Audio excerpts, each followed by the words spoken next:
ராணிப்பேட்டை மாவட்டத்தில் டாடா மோட்டார்ஸ் நிறுவனத்தின் கார் ஆலைக்கு அடிக்கல் நாட்டினார் முதலமைச்சர். அமைச்சர்கள் துரைமுருகன், டிஆர்பி ராஜா உள்ளிட்டோர் பங்கேற்பு.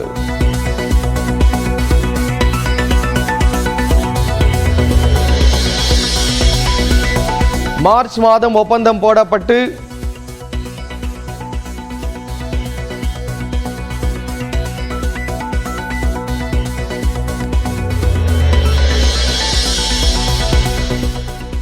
நாமக்கல்லில் பிடிபட்ட கொள்ளையர்கள் மீது 4 பிரிவுகளில் வழக்கு. கொலை முயற்சி, மிரட்டல், பயமுறுத்துதல், தாக்குதல் என 6 பேர் மீதும் தனித்தனியே வழக்கு பதிவு.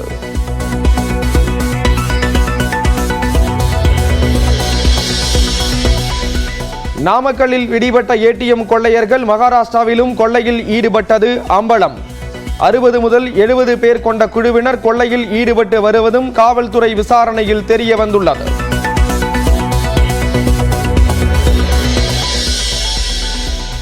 நாமக்கல் ஏடிஎம் கொள்ளையர்கள் குறித்து விசாரணை நடத்த 4 தனிப்படைகள் அமைப்பு. மேவாட் குழுவுக்கு தொடர்பு என்பதால் ஒரு தனிப்படை ஹரியானா விரைகிறது.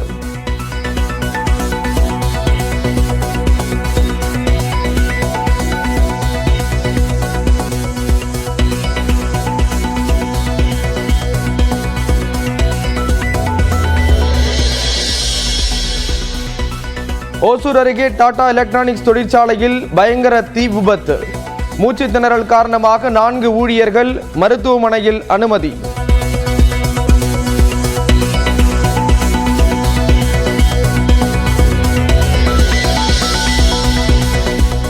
சாத்தூர் பட்டாசு தீ விபத்தில் 4 மணி நேரத்திற்கு பிறகு தீயை அணைக்கும் பணி தொடக்கம். ஆலை வளாகத்தில் இருந்த 40 குடியிருப்புகள் இடிந்து சேதம்.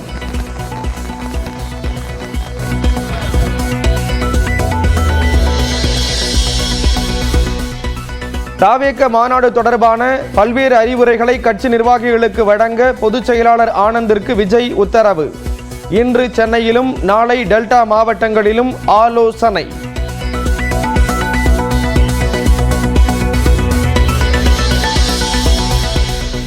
தேர்தல் பத்திரம் மூலம் பணம் பெற்றதாக புகார். மத்திய நிதியமைச்சர் நிர்மலா சீதாராமன் மீது பெங்களூருவில் வழக்கு பதிவு.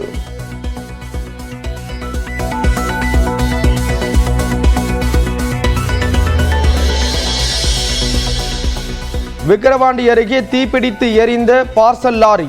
4 பைக்குகள் உட்பட 5 லட்சம் ரூபாய் மதிப்புள்ள பொருட்கள் எரிந்து சேதம்.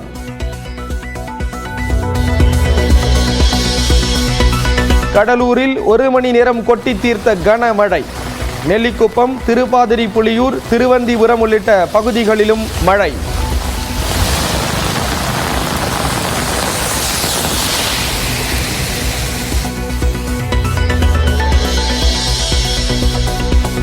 கோயம்புத்தூர் நகரில் கல்லூரி மாணவர்கள் அறையெடுத்து தங்கியிருக்கும் இடங்களில் மாநகர போலீசார் திடீர் சோதனை.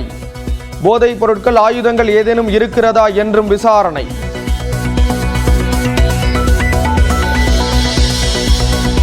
காஞ்சிபுரத்தில் இன்று திமுக பவள விழா பொதுக்கூட்டம். விசிக தலைவர் திருமாவளவன் உள்ளிட்ட கூட்டணி கட்சி தலைவர்கள் பங்கேற்கின்றனர்.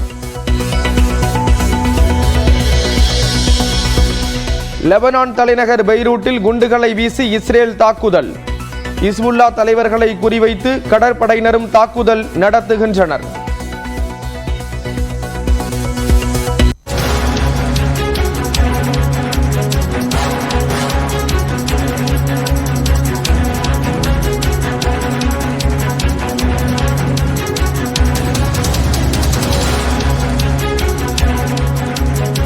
நாமக்கல் அருகே நேற்று சிக்கிய 5 கொள்ளையர்களிடம் 20 மணி நேரத்திற்கு மேலாக விசாரணை தொடர்ந்து நடைபெற்று வருகிறது. கூடுதல் விவரங்களோடு செய்தியாளர் குருசாமி இணைகிறார். அவரிடம் பேசலாம். குருசாமி, என்ன மாதிரியான விசாரணைகளை காவலர்கள் முன்னெடுத்துட்டு வராங்க? அது தொடர்பான விவரங்கள், கூடுதல் தகவல்கள் என்னென்ன இருக்கு, நீங்க பதிவுபடலாம்.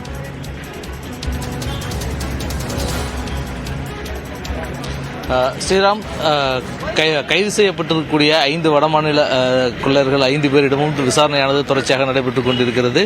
இந்த விசாரணை தொடர்ச்சியாக நடைபெற்றுக் கொண்டிருக்கிற நிலையில் அவரை பார்ப்பதற்காக சிலர் வந்திருக்கிறார்கள். தற்பொழுது காவல் நிலையத்திற்கு வந்திருக்கிறார்கள்.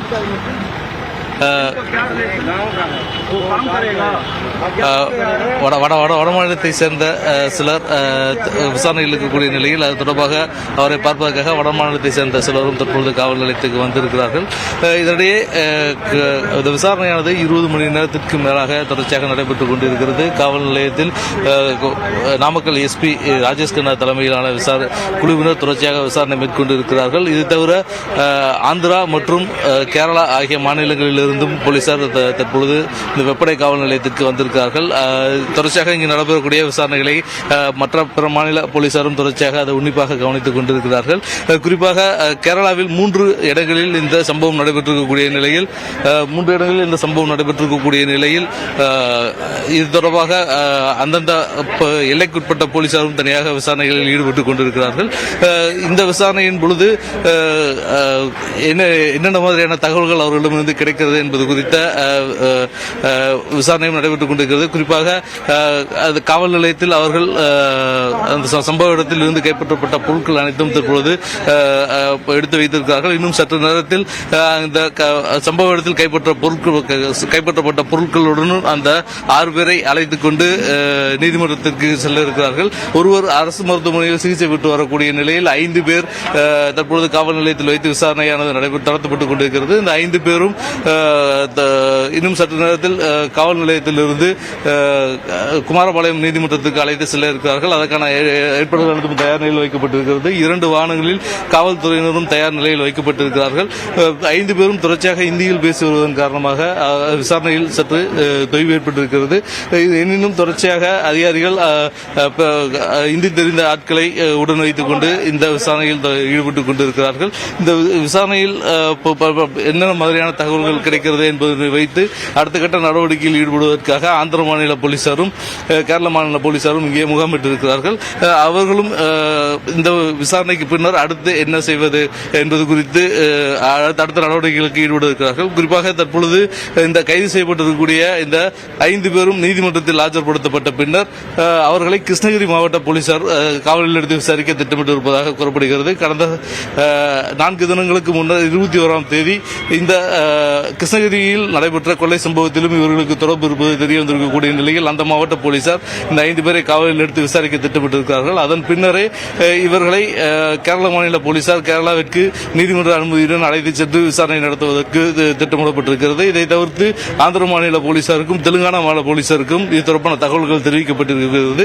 எனவே அடுத்த கட்டமாக இது தொடர்பான நடவடிக்கைகளிலும் அந்தந்த மாநில போலீசார் ஈடுபட இருக்கிறார்கள்.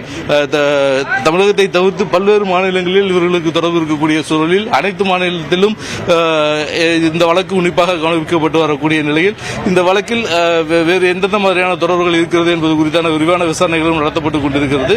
இதனிடையே கைது செய்யப்பட்டிருக்கக்கூடிய நபர்களை பார்ப்பதற்காக வடமாநிலத்தை சேர்ந்த சிலர் வந்திருக்கிறார்கள். அவர்களிடமும் தற்பொழுது விசாரணையானது நடத்தப்பட இருக்கிறது. தொடர்ச்சியாக இந்த வழக்கில் அடுத்தடுத்து திருப்பங்கள் நடைபெற்றிருக்கக்கூடிய நிலையில் இன்னும் சற்று நேரத்தில் இவர்கள் 5 பேரும் நீதிமன்றத்திற்கு விசாரணைக்காக அழைத்து செல்லப்பட இருக்கிறார்கள். அதற்கான ஏற்பாடுகள் அனைத்தும் தயார் நிலையில் வைக்கப்பட்டிருக்கிறது. ஸ்ரீராம், கண்டிப்பா குருசாமி, திரைப்பட காட்சிகளை மிஞ்சக்கூடிய வகையில மாநிலங்கள் கடந்து வந்து இந்த கொள்ளை சம்பவம் அரங்கேறி இருக்கு.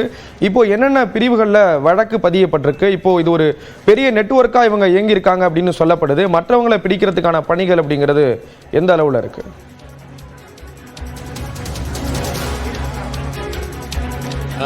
இந்த வழக்கை பொறுத்தவரை தற்போது தனிப்படை போலீசார் ஹரியானா மாநிலத்துக்கு சென்றிருக்கிறார்கள். மொத்தம் 4 தனிப்படைகள் அமைக்கப்பட்டிருக்கக்கூடிய நிலையில் ஒரு தனிப்படை ஹரியானா மாநிலத்துக்கு சென்றிருக்கிறார்கள். இதை தவிர்த்து மற்ற விசாரணைகள் தொடர்ச்சியாக நடைபெற்றுக் கொண்டிருக்கிறது. குறிப்பாக 4 பிரிவுகளில் காவல்துறையினர் வழக்கு பதிவு செய்திருக்கிறார்கள்.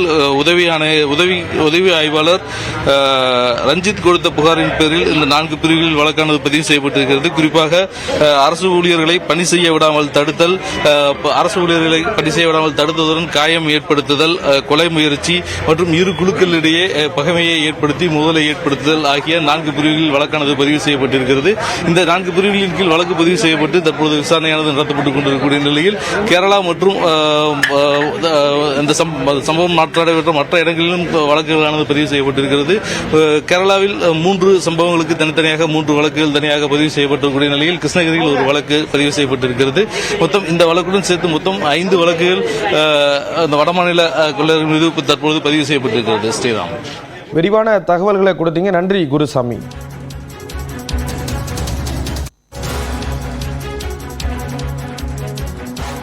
கிருஷ்ணகிரி மாவட்டம் ஓசூர் அருகே டாடா எலக்ட்ரானிக்ஸ் நிறுவன ஆலையில் பயங்கர தீ விபத்து ஏற்பட்டதால் பரபரப்பு நிலவியது.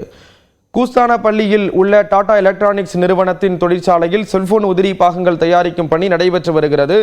இந்த ஆலையில் 10,000க்கும் மேற்பட்ட தொழிலாளர்கள் பணிபுரிந்து வருகின்றனர். இந்நிலையில் தொழிற்சாலையில் ரசாயனங்களை சேமித்து வைக்கும் கிடங்கில் திடீரென தீ விபத்து ஏற்பட்டது.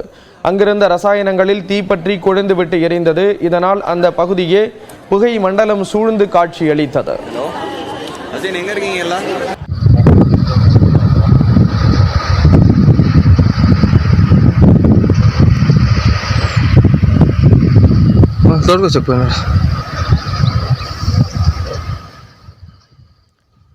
தகவல் அறிந்து வந்த தீயணைப்பு வீரர்கள் 3 மணி நேரத்திற்கு மேலாக போராடி தீயை கட்டுக்குள் கொண்டு வந்தனர். செல்போன் உதிரி பாகங்கள் தயாரிக்கும் தொழிற்சாலையிலிருந்து சற்று தொலைவில் ரசாயன கிடங்கு அமைந்துள்ளதால் பெரும் அசம்பாவிதம் தவிர்க்கப்பட்டுள்ளது. எனினும் 4 ஊழியர்களுக்கு மூச்சு திணறல் ஏற்பட்ட நிலையில் அவர்கள் ஓசூரில் உள்ள தனியார் மருத்துவமனையில் அனுமதிக்கப்பட்டுள்ளனர். அவர்களை மாவட்ட ஆட்சியர் சரையு நேரில் சந்தித்து நலம் விசாரித்தார்.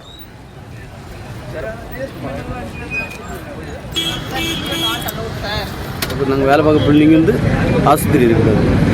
அந்த ஆஸ்பத்திரி கொண்டு வந்தாங்க புகை மயக்கம் முடிஞ்சு அப்படியே ஆளுக்களை அனுப்பி விட்டுட்டு இருந்தாங்க.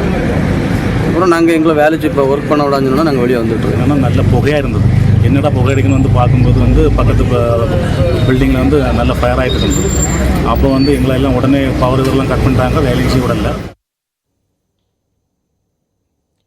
இந்நிலையில் டாடா எலக்ட்ரானிக்ஸ் தொழிற்சாலையில் தீ விபத்துக்கான காரணம் குறித்து விசாரித்து வருவதாக நிறுவனம் தெரிவித்துள்ளது. ஆலையில் பின்பற்றப்படும் அவசரகால நெறிமுறைகள் காரணமாக ஊழியர்களின் பாதுகாப்பு உறுதி செய்யப்பட்டுள்ளதாகவும் ஊழியர்களின் நலனை பாதுகாக்க தேவையான நடவடிக்கைகளை எடுத்து வருவதாக டாடா எலக்ட்ரானிக்ஸ் நிறுவனம் விளக்கம் அளித்துள்ளது.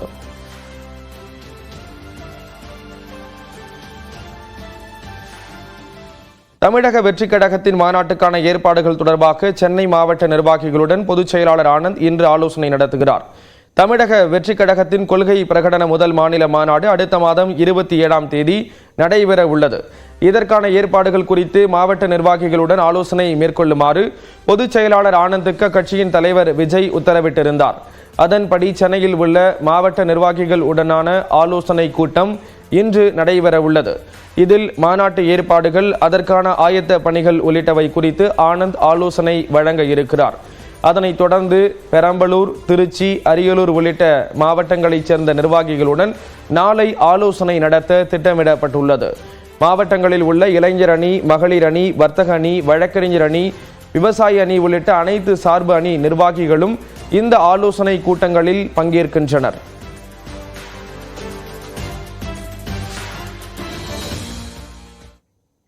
தொடர்ந்து 1 நிமிட செய்திகளை பார்க்கலாம். ஜம்மு காஷ்மீரில் ராணுவ வீரர்களுடன் நடந்த துப்பாக்கிச் சண்டையில் 2 பயங்கரவாதிகள் சுட்டுக் கொல்லப்பட்டதாக தகவல் வெளியாகியுள்ளது. பாகிஸ்தானிலிருந்து எல்லை வழியாக ஜம்மு காஷ்மீருக்குள் ஊடுருவும் பயங்கரவாதிகள் பாதுகாப்பு படையினர் மீது தாக்குதல் நடத்தும் சம்பவங்கள் அடிக்கடி நிகழ்கின்றன. இதற்கு பாதுகாப்பு படையினரும் தக்க பதிலடி கொடுத்து வருகின்றனர். அந்த வகையில் உளவுத்துறையின் எச்சரிக்கையை அடுத்து இந்திய ராணுவம் மற்றும் ஜம்மு காஷ்மீர் காவல்துறையினர் இணைந்து குல்காமில் உள்ள அரிகம் என்ற இடத்தில் தீவிர தேடுதல் வேட்டையில் ஈடுபட்டனர். அப்போது பயங்கரவாதிகளுக்கும் ராணுவ வீரர்களுக்கும் இடையே கடும் துப்பாக்கிச் சண்டை நடைபெற்றது. இந்த சண்டையில் 2 பயங்கரவாதிகள் சுட்டுக் கொல்லப்பட்டதாகவும் ராணுவ வீரர்கள் 4 பேர் காயமடைந்ததாகவும் தகவல்கள் வெளியாகியுள்ளன. கனமழை காரணமாக மத்திய பிரதேசத்தில் ஆற்றின் கரையோரம் உள்ள கோயில்கள் நீரில் மூழ்கின. மத்திய பிரதேச மாநிலத்தில் கடந்த சில வாரங்களாக கனமழை பெய்து வருகிறது.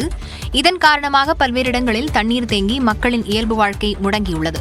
குறிப்பாக போபால், ஷெஹோர், ராஜ்கர், ரத்லாம், உஜ்ஜைன் உள்ளிட்ட இடங்களில் இடியுடன் கூடிய கனமழை பெய்தது. உஜ்ஜைன் மாவட்டத்தில் ஷிப்ரா நதியின் நீர்மட்டம் அதிகரித்துள்ளது. இதனால் ராம்காட்டில் அமைந்துள்ள கோயில்கள் நீரில் மூழ்கின.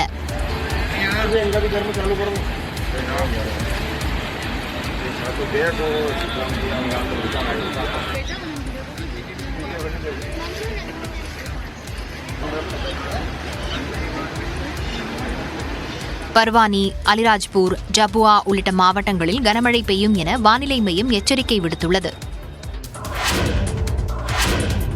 சென்னையில் ஆபரண தங்கத்தின் விலை சவரனுக்கு 40 ரூபாய் குறைந்தது. வரலாறு காணாத வகையில் கடந்த செவ்வாயன்று 1 கிராம் தங்கம் 7000 ரூபாயை தொட்டது. அதற்கு அடுத்த நாளில் தங்கம் விலை சவரனுக்கு 480 ரூபாய் அதிகரித்து விற்பனை செய்யப்பட்டது. அடுத்தடுத்த நாட்களில் தங்கத்தின் விலையில் ஏற்றம் காணப்பட்ட நிலையில் தற்போது கிராமிற்கு 5 ரூபாய் குறைந்து 7095 ரூபாய்க்கு விற்பனை செய்யப்படுகிறது. சவரனுக்கு 40 ரூபாய் குறைந்து 56760 ரூபாய்க்கு விற்பனையாகிறது. கடந்த 5 நாட்களில் சவரனுக்கு 960 ரூபாய் அதிகரித்த சூழலில் தற்போது சொற்ப அளவில் தங்கத்தின் விலை குறைந்துள்ளது. வெள்ளியின் விலை கிராமிற்கு 1 ரூபாய் குறைந்து 101 ரூபாய்க்கு விற்பனை செய்யப்படுகிறது. திருப்பதி லட்டு விவகாரம் குறித்து செய்தியாளர் எழுப்பிய கேள்விக்கு நடிகர் ரஜினிகாந்த் சாரி என பதிலளித்தார். கூலி படப்பிடிப்பை முடித்துவிட்டு ஹைதராபாத்திலிருந்து சென்னை விமான நிலையம் வந்த நடிகர் ரஜினிகாந்த் செய்தியாளர்களை சந்தித்தார். அப்போது அவரிடம் தர்பாருக்கு பிறகு முழுவதும் போலீஸ் கதாபாத்திரத்தில் நடிப்பது எப்படி இருக்கிறது என கேள்வி எழுப்பப்பட்டது. இதற்கு பதிலளித்த அவர், தொடர்ந்து போலீஸ் கதாபாத்திரத்தில் நடிப்பது ரொம்ப வித்தியாசமாக இருக்கிறது என்றார். அதே மாதிரி தர்பாருக்கு அப்புறம் 2வது முறையா முழு காப்பா நடிக்கிறீங்க. எப்படியான ஒரு வித்தியாசம் இருக்குன்னு ரொம்ப வித்தியாசமா நீங்க மிகப்பெரிய ஆன்மீகவாதி. இப்ப இந்த திருப்பதி லட்டு விஷயத்துல உங்களோட கருத்து என்ன? சென்னை விமான நிலையத்திற்கு நடிகர் ரஜினியை பார்ப்பதற்காக வந்திருந்த அவரின் ரசிகரின் குழந்தைகள் வரைந்து கொடுத்த படங்களை பார்த்து மகிழ்ந்தார். பின்னர் அவர்களுக்கு ஆட்டோகிராஃப் போட்டுக் கொடுத்தார். கோவையில் கல்லூரி மாணவர்கள் தங்கியிருக்கும் அறைகளில் காவல் துணை ஆணையர் சோதனை மேற்கொண்டார். மாநகரில் போதைப்பொருள் புழக்கத்தை கட்டுப்படுத்த காவல்துறையினர் பல்வேறு நடவடிக்கைகளை மேற்கொண்டு வருகின்றனர். அந்த வகையில் பீலமேடு, சரவணம்பட்டி, குனியமுத்தூர், கோவைப்புதூர், ஈச்சராரி உள்ளிட்ட பகுதிகளில் கல்லூரி மாணவர்கள் அறையெடுத்து தங்கியுள்ள இடங்களில் போலீசார் சோதனை நடத்தினர். மாணவர்களின் அறைகளில் போதைப் பொருட்கள் ஏதேனும் உள்ளதா என சோதனை மேற்கொள்ளப்பட்டது. அதன் ஒரு பகுதியாக சரவணம்பட்டி பகுதியில் உள்ள மாணவர்கள் தங்கும் அறையில் மாநகர காவல் துணை ஆணையர் ஸ்டாலின் ஆய்வு செய்தார்.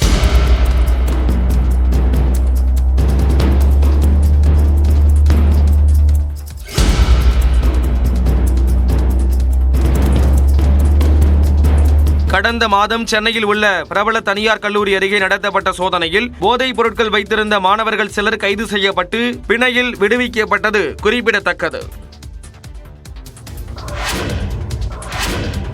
கேரளாவில் மேலும் ஒரு இளைஞருக்கு குரங்கம்மை பாதிப்பு உறுதி செய்யப்பட்டுள்ளது. ஐக்கிய அரபு அமீரகத்திலிருந்து கேரளா வந்த எர்ணாகுளத்தைச் சேர்ந்த 29 வயது இளைஞருக்கு குரங்கம்மை அறிகுறி தென்பட்டது. அவரை பரிசோதனை செய்ததில் குரங்கம்மை பாதிப்பு உறுதி செய்யப்பட்டது. இதையடுத்து அந்த நபர் மருத்துவமனையில் அனுமதிக்கப்பட்டு தீவிர சிகிச்சை அளிக்கப்பட்டு வருகிறது. தற்போது அவரது உடல்நிலை சீராக இருப்பதாக கேரள சுகாதாரத்துறை தெரிவித்துள்ளது. ஏற்கனவே துபாயிலிருந்து கேரளா வந்த மலப்புரத்தைச் சேர்ந்த 38 வயது நபருக்கு கடந்த 18ஆம் தேதி குரங்கம்மை பாதிப்பு கண்டறியப்பட்ட நிலையில் தற்போது மேலும் ஒரு இளைஞருக்கு குரங்கம்மை உறுதி செய்யப்பட்டிருப்பது பீதியை கிளப்பியுள்ளது. இதனிடையே குரங்கம்மையால் பாதிக்கப்பட்டவர்களுக்கு சிகிச்சை அளிப்பதற்காக மாநிலம் முழுவதும் 14 மருத்துவமனைகளில் தனி வார்டுகள் திறக்கப்பட்டு நோய் பரவல் தடுப்பு பணி முடுக்கிவிடப்பட்டுள்ளது.